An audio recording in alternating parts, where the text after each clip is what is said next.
நேயர்களுக்கு வணக்கம். குற்ற சம்பவங்கள் தொடர்பான பதிவுகளை நாங்கள் எங்களது காணொளிகள் மூலம் உங்களுக்கு வழங்கி வருகிறோம். அந்த வகையில் அண்மையில் யாழ்ப்பாணத்தை உலுக்கிய மிக கொடூரமான கொலை சம்பவம் தொடர்பான உண்மை பதிவினை இன்று பார்க்கலாம்.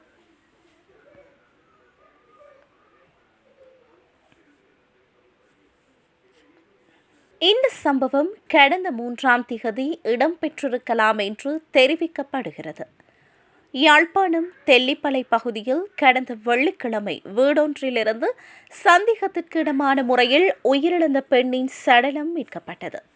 தெல்லிப்பளை பகுதியைச் சேர்ந்த ஹனடிக் ஜஸ்மின் எனும் பெண்ணே இவ்வாறு சடலமாக மீட்கப்பட்டார். உயிரிழந்த அந்த பெண்ணுக்கு 37 வயது என்று தெரிவிக்கப்படுகிறது. அவர் தனது 2 பிள்ளைகளுடன் வசித்து வந்த நிலையில் அவரது கணவர் வெளிநாட்டில் வசித்து வருகிறார். இந்த நிலையில் கடந்த வெள்ளிக்கிழமை வீட்டில் தாயும் மகனும் மட்டுமே இருந்துள்ளனர். மறுநாள் பெண் உயிரிழந்த நிலையில் சடலமாக காணப்பட்டுள்ளார். பெண்ணின் மகனான 16 வயதுடைய சிறுவன் வீட்டிலிருந்து காணாமல் போயிருந்ததுடன் வீட்டின் சுவர்களில் இரத்த கரைகளும் காணப்பட்டன. அது தொடர்பில் போலீசார் விசாரணைகளை முன்னெடுத்து வந்தபோது காணாமல் போன 16 வயது சிறுவனை 2 தினங்களுக்கு முன்னர் போலீசார் கைது செய்திருந்தனர்.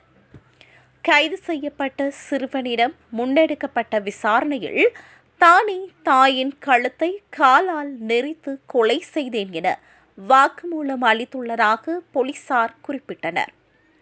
அம்மாவின் கழுத்தை நானேதான் நெரித்து கொலை செய்தேன் என்று அவர் தெரிவித்துள்ள வாக்குமூலம் பரபரப்பை ஏற்படுத்தியுள்ளது. சிறுவனை போலீஸ் நிலையத்தில் தடுத்து வைத்து விசாரணைகளை முன்னெடுத்த பின்னர் மல்லாகம் நீதவான் நீதிமன்றில் சிறுவனை முற்படுத்தியதை அடுத்து அச்சுவேலியில் உள்ள சிறுவர் சீர்திருத்த பள்ளியில் சிறுவன் சேர்க்கப்பட்டுள்ளார். உயிரிழந்த பெண்ணின் உடற்கூற்று மாதிரிகள் கொழும்புக்கு மேலதிக பரிசோதனைக்காக அனுப்பி வைக்கப்பட்டுள்ளன. அதேவேளை சிறுவன் மனநலம் பாதிக்கப்பட்டவர் அயலவர்கள் தெரிவித்துள்ளனர். சிறுவன் கைபேசி விளையாட்டுகளுக்கு அடிமையானவர் என்றும் அதனால் சிறுவன் கடுமையான மன உளைச்சலுக்கு உள்ளாகியிருந்தார் எனவும் கடந்த 5ஆம் திகதி போலீஸ் ஊடக பேச்சாளர் தெரிவித்திருந்தமை குறிப்பிடத்தக்கது. இந்த பதிவுடன் இன்று நாங்கள் விடைபெறுகிறோம். மற்றொரு பதிவில் மீண்டும் இணைந்திருக்கலாம்.